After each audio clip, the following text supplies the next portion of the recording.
guys, this is ASMR Boosters. Sorry for the weird face. I am exhausted. I just did 4 hours of driving, 2 there, 2 back, basically for like a 20-minute doctor's appointment, so driving makes me really sleepy. Today I have some little crappy orange candies that I'm going to suck on while I read the Divine Comedy. It's a really old translation, I guess you could say, because it wasn't written in English, I don't believe. And yeah, it's basically just like poetry, pretty much. Like, it's written like how you would read Romeo and Juliet and whatnot. But I'm gonna start reading it and hope you guys like it. I've never finished it because it's quite long. How many pages? Like almost 900 pages in this book. So it's actually 3 books together. It's the Inferno, the Purgatorio, and the Paradiso. I'm pretty sure it was like Italian or something first, because that sounds like Italian. I'm not, like, I don't know a whole ton about the background of the book. All I know is it's just really good. There's been lots of stuff based off Dante's Inferno. Like, there's the game and whatnot, and movies and stuff, so anyways, bottoms up. Canto I, The Dark Wood of Error. Midway in his allotted 70 years and 10, Dante comes to himself with a start and realizes that he has strayed from the true way and into the dark wood of error. As soon as he has realized his loss, Dante lifts his eyes and sees the first light of the sunrise, lighting the shoulders of a little hill. It is the Easter season and the time of resurrection, and the sun is in its equinoctial birth. In this juxtaposition of joyous symbols fills Dante with hope, and he sets out at once to climb directly up the Mount of Joy. But almost immediately his way is blocked by the 3 beasts of worldliness: the leopard of malice and fraud, the lion of violence and ambition, and the she-wolf of incontinence. Sorry, I've got some sniffles. These beasts, and especially the she-wolf, drive him back despairing into the darkness of error. But just as all seems lost, a figure appears to him. It is the shade of Virgil, Dante's symbol of human reason. Virgil explains that he has been sent to lead Dante from error. There can, however, be no direct ascent past the beasts. The man who would escape them must go a longer and harder way. First he must descend through hell, then he must ascend through purgatory, and then may reach the pinnacle of joy and come to the light of God. Virgil offers to guide Dante, but only as far as human reason can go. Another guide, Beatrice, symbol of divine love, must take over for the final ascent, for human reason is self-limited. Dante submits himself joyously to Virgil's guidance, and they move off. Midway in our life's journey, I went astray from the straight road and woke to find myself alone in the dark wood. How shall I say? What wood that was, I never saw so drear, so rank, so arduous a wilderness. Its very memory gives a shape to fear. Death could scarce be more bitter than that place, but since it came to good, I will recount.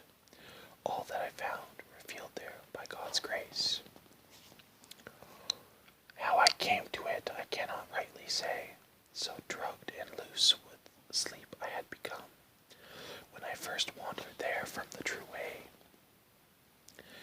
But at the far end of that valley of evil, whose maze had sapped my very heart with fear, I found myself before a little hill, and lifted up my eyes. Its shoulders glowed, already with the sweet rays of that planet, whose virtue leads men straight on every road.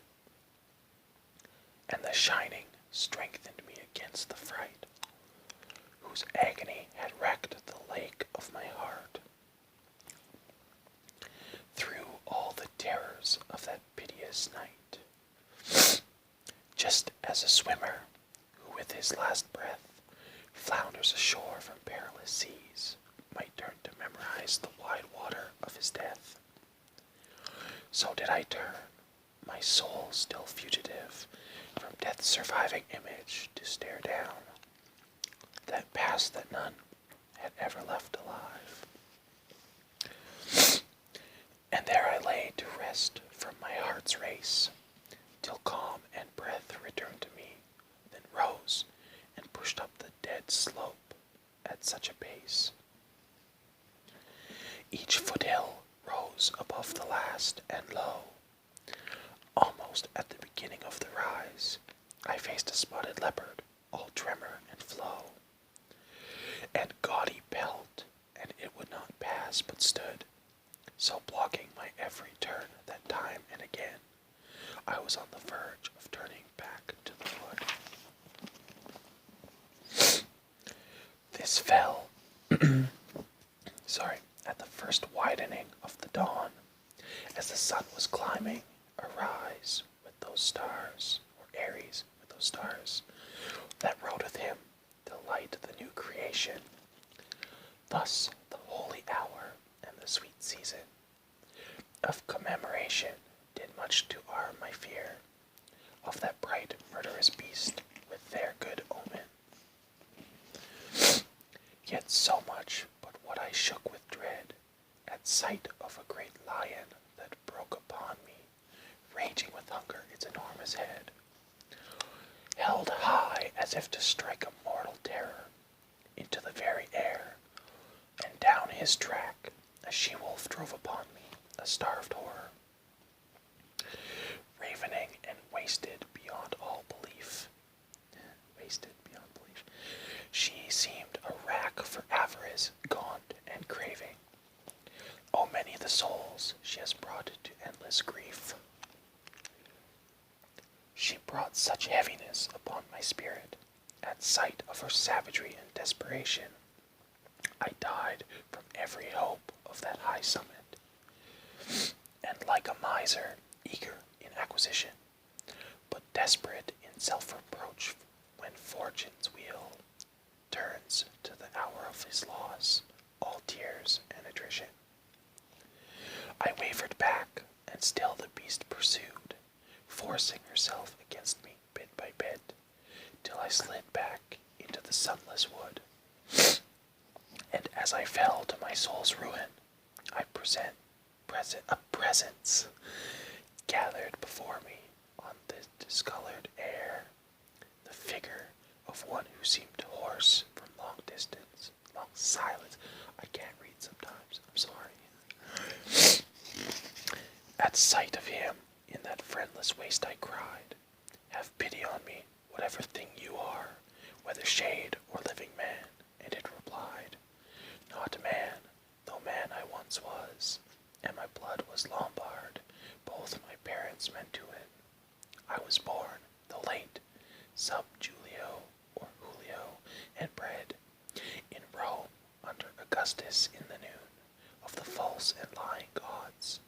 I was a poet and sang of old Anchises, noble son, who came to Rome after the burning of Troy. But you, why do you return to these distresses, instead of climbing that shining mount of joy, which is the seat and first cause of man's bliss? And are you then that Virgil, and that fountain of purest speech? My voice grew tremulous. Glory and light of poets, now may that zeal and love's apprenticeship that I poured out on your heroic horses serve me well. For you are my true master and first author, the sole maker of whom I drew the breath of that sweet style whose measures have brought me honor. See there, immortal sage, the beast I flee. For my soul's salvation, I beg you, guard me from her, for she has struck a mortal tremor through me. And he replied, seeing my soul in tears, he must go by another way, who would escape this wilderness, for that mad beast that fleers before you there suffers no man to pass.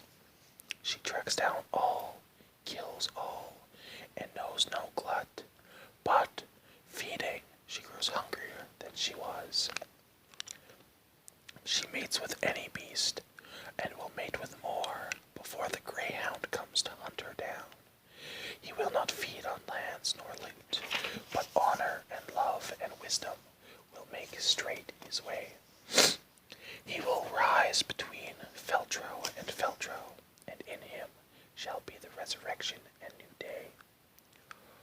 Of that sad Italy, for which Nissus died, or Nisus, and Turnus, and Euryalus, and the maid Camilla, he shall hunt her through every nation of sick pride, till she is driven back forever to hell, whence envy first released her on the world. Therefore, for your own good, I think it well, you follow me, and I will be your guide, and lead you forth through an eternal place. There you shall see ancient spirits tried, in endless pain and fear their lamentation, as each bemoans the second death of souls. Next you shall see upon a burning mountain, souls in fire, and yet content in fire, knowing that whensoever it may be, they yet will mount into the blessed choir, to which, if it is still your wish to climb, a worthier spirit shall be sent to guide you. With her shall I leave you, for the King of Time, who reigns on high, forbids me to come there, since living I rebelled against his law. He rules the waters and the land and air, and there holds court, his city and his throne. O blessed are they he chooses, and I to him, poet, by that God to you unknown. Lead me this way. Beyond this present I'll ill and worse to dread. Lead me to Peter's gate, and be my guide through the sad halls of hell. And he then follow, and he moved ahead in silence, and I followed where he led. I'm probably going to read Canto II, yeah, and that'll be it for today, because I'm pretty sure I'm getting sick, so I apologize for the sniffling. Some people kind of like it, it's kind of weird, but, and as you guys can see, no hood this time, so don't be creeped out. Alright, here we go. It is evening of the first day, Friday. Dante is following Virgil and finds himself tired and despairing. How can he be worthy of such visions as Virgil has described? He hesitates and seems about to abandon his first purpose. To comfort him, Virgil explains how Beatrice descended to him in limbo and told him of her concern for Dante. It is she, the symbol of divine love, who sends Virgil to lead Dante from error. She has come into hell itself on this errand, for Dante cannot come to divine love unaided. Reason must lead him. Moreover, Beatrice has been sent with the prayer of the Virgin Mary and of Saint Lucia. Rachel also figures in the heavenly scene which Virgil recounts. For Virgil explains that all this, and Virgil explains all this and reproaches Dante. How can he hesitate longer when such heavenly powers are concerned for him? And Virgil himself has promised to lead him safely. Dante understands at once that such forces cannot fail him, and his spirit rises in joyous anticipation. The light was departing, the brown air drew down, all the earth's creatures calling them to rest, from their day roving as I, one man alone, preparing myself to face the double war on the journey and the pity, which memory shall here set down, nor hesitate, nor err. O muses, O high genius, be my aid, O memory, recorder of the vision. Here shall your true nobility be displayed. Thus I began. Poet, you who must guide me, before you trust me to that arduous passage, look to me and look through me. Can I be worthy? You sang how the father of Sylvius, while still in corruptible flesh, won to that other world, crossing with mortal sense the immortal sill. But if the adversary of all evil, weighing his consequence, and who and what should issue from him, treated him so well, that cannot seem unfitting to thinking men, since he was chosen father of Mother Rome, and of her empire by God's will and token. Both, to speak strictly, were founded and foreknown as the established seat of holiness for the successors of great Peter's throne. In that quest, which your verses celebrate, he learned those mysterious mysteries from which arose his victory in Rome's apostolate. There later came the chosen vessel, Paul, bearing the confirmation of that faith, which is the one true door to life eternal. But I, how should I dare? By whose permission? I am not Aeneas, I am not Paul. Who could believe me worthy of the vision? How then may I presume to the high quest, and not fear my own brashness? You are wise, and will grasp what my poor words can but suggest.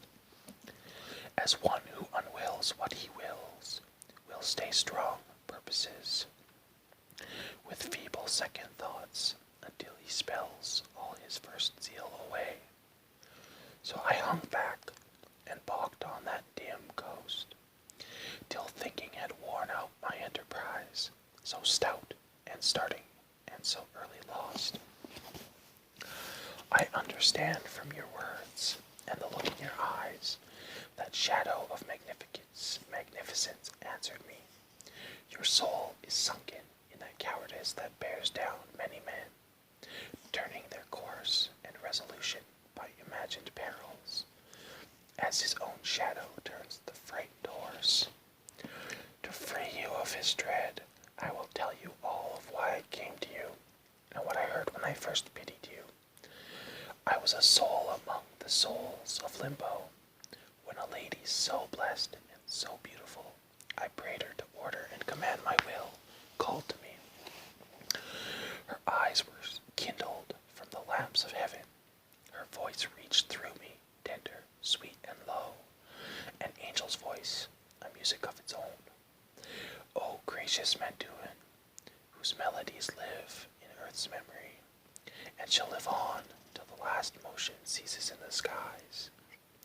My dearest friend and fortune's foe has strayed onto a friendless shore, and stands beset by such distresses that he turns afraid from the true way, and news of him in heaven rumors my dread he is still is already lost. I come, afraid that I am too late risen. Fly to him, and with your high counsel pity, and with his good and soul's salvation. Help him and solace me. It is I, Beatrice, who send you to him. I come from the blessed height for which I yearn. Love called me here. When amid seraphim I stand again before my Lord, your praises shall sound in heaven. She paused, and I began. O Lady of that only grace that rises feeble mankind with its mortal cycle, above all other works, God's will has placed within the heaven of the smallest circle. So welcome is your command that to my sense, were it already fulfilled, it would yet seem tardy. I understand and am all obedience. But tell me how you dare to venture thus so far from the wide heaven of your joy, to which your thoughts yearn back from this abyss. Since what you ask, she answered me, probes near the root of all, I will say briefly only how I have come through hell's pit without fear. Know then, O waiting and compassionate soul, that is to fear which has the power to harm, and nothing else is fearful, even from hell. I am so made by God's all-seeing mercy, your anguish does not touch me, and the flame of this great burning has no power upon me. There is a lady in heaven so concerned for him. I send you, too, that for her sake the strict decree is broken. She has turned and called Lucia to her wish and mercy, saying, Thy faithful one is sorely pressed.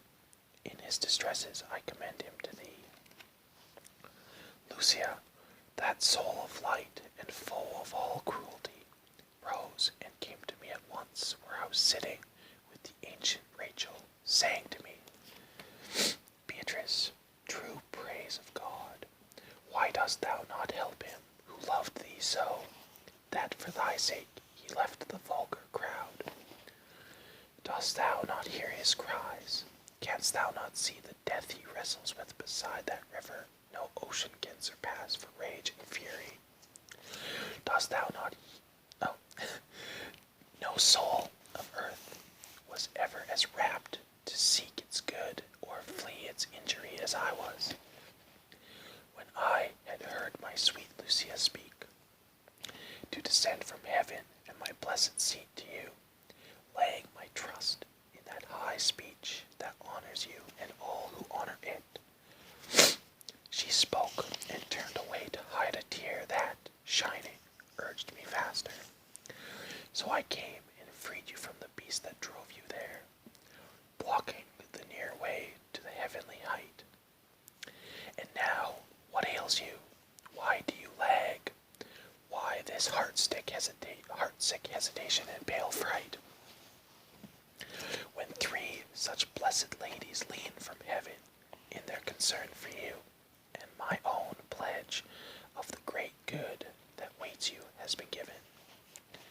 As flowerlets drooped and plucked in the night turn up to the returning sun and spread their petals wide on this new warmth and light, just so my wilted spirits rose again, and such a heat of zeal surged through my veins that I was born anew. Thus I began.